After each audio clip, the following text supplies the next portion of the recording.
The biggest trade in NBA history occurred when the Lakers traded for Luka Doncic and they gave away Anthony Davis in a multi-team trade. But the thing is, everybody on social media and everybody in the NBA world is making it seem like Anthony Davis is Hassan Whiteside or Rudy Gobert on that type of level. This guy's arguably the defensive player of the year, or at least, the guy and runner-up to Wembanyama. Anthony Davis is an elite power forward, and people are acting like this man is not elite, all because Luka Doncic is in his prime at 25 years old. There is no way that you are looking at both of these rosters with the Lakers and Mavericks and telling me that the Mavericks aren't as good as the Lakers. I think the Lakers have fallen out of the top 10 teams in the NBA, and the Mavericks have moved up to the top 5 because they just traded Quentin Grimes. Ignore Quentin Grimes. He just went for Caleb Martin. But they have Max Christie, who's an underrated 3D lad. All right, he is underrated. He could be a fundamental piece at the number 3 spot. He could lock up. He's basically Vando with the jump shot. All right, you got PJ Washington as well that could play that 3 spot. You've got a variety of options. You just traded for Caleb Martin. Caleb Martin has been fundamental for other teams that have had a little playoff runs. You've got Kyrie Irving, a clutch player. I'm not too fond of him. I'm gonna skip over him, but Klay Thompson, one of the best shooters. I think you still got a couple good years of Klay Thompson.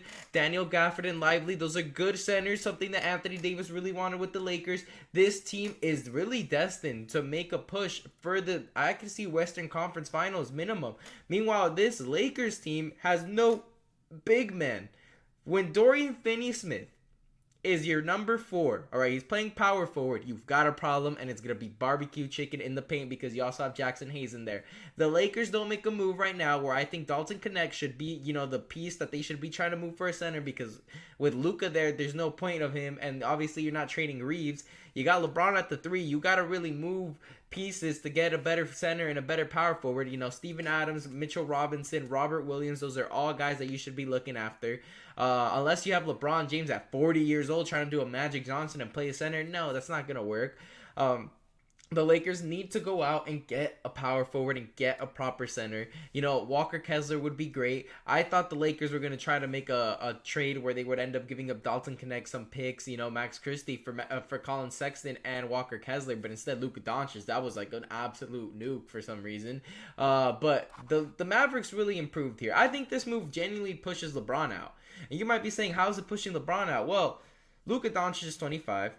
LeBron James isn't, 40 years old. They're kind of saying we're going to punt this year because we don't really see the Lakers winning a championship with AD and LeBron and getting a center. If they went out and got Robert Williams, they didn't think they would be able to win a chip. Instead, they said, you know what, after LeBron James retires, we're not really apparently they wanted to get rid of AD because they know you can't really build a championship squad with only AD. So they would have been really bad for the foreseeable future. They've traded all their picks because they were all in with LeBron James.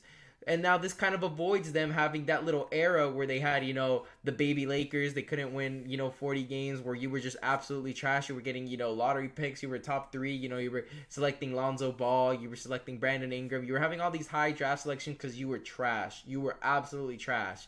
And now you have Luka Doncic. After LeBron leaves, that clears cap. You got rid of AD, that clears cap. Obviously, Luka, you're going to have to sign him to a max deal. I think Luka Doncic isn't, if he ends up staying with the Lakers, because, why Brian Windhorst said that's not even a guarantee. You could potentially lose LeBron James and Luka Doncic very soon and end up with absolutely nothing. But this is a gamble here. And you need to, and what they're really doing is, we're going to give Luka Doncic everything. We want him to extend, even if it's not, the 5-year deal, something like Donovan Mitchell did. He, instead of extending, 5 years, he extended 4 years. He didn't extend all the way. Now, Luka Doncic, I think he's come to the Lakers, and he wants to see what they can do contending-wise. He's 25 years old. Nobody at his caliber, being a top 3 player at one point last season, gets traded after making the finals, So now, Luka going to the Lakers opens this door for the Lakers not to be trash for the foreseeable future, but they have their superstar that they could potentially, if he stays, build for the next 10 years after LeBron James, and you don't have this era where you have no draft picks, no young players, no nothing. You're, potentially after LeBron leaves, and let's say AD would leave too because his contract was running down too.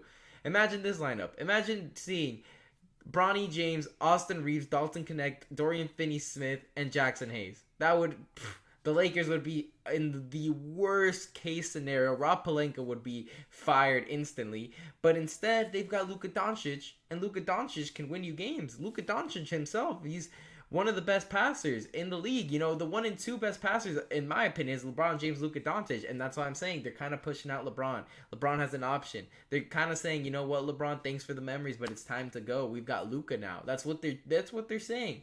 And meanwhile, the Mavericks said, you know what? We've got Clay and Kyrie. Both have been guards on championship teams. We've got AD, who's been a champion. We've got Jason Kidd, who figured it out with LeBron and AD. You know, he was on that staff. We've got great centers. AD plays better at the 4. We've got great potential small forwards with Max Christie and PJ Washington. So this team is a top 5 team. Meanwhile, the Lakers, if they don't go out and trade for a center, if they don't go out and trade for a power forward, they're going to be first-round exits because they're right now a 5th seed. They could definitely get into the playoffs, but they're going to be a first-round exit if they don't get some big men in, and they have very limited time. You've got like less than 2 days before, you know, before the trade deadline is cut, and you're going to be forced to call up Dwight Howard, who's making himself look like a fool, begging for the Lakers to get him. You know, if you really want to end up with Dwight Howard, you don't make a move, I guess. But Jackson Hayes, Dorian Finney-Smith as your front court, hey, punt the season, man. Try to tank for 2. Get your pick back and try to get Cooper Flag at this point. But anyways, make sure to leave a like and subscribe for more videos and comment down below who do you think won this trade. I find it unbelievable that the whole social media thinks that the Mavericks, you know, lost the trade when in reality they won and it's not even close. Lakers are going to be in a transition point. Mavericks are contending now. But anyways, thank you guys for watching.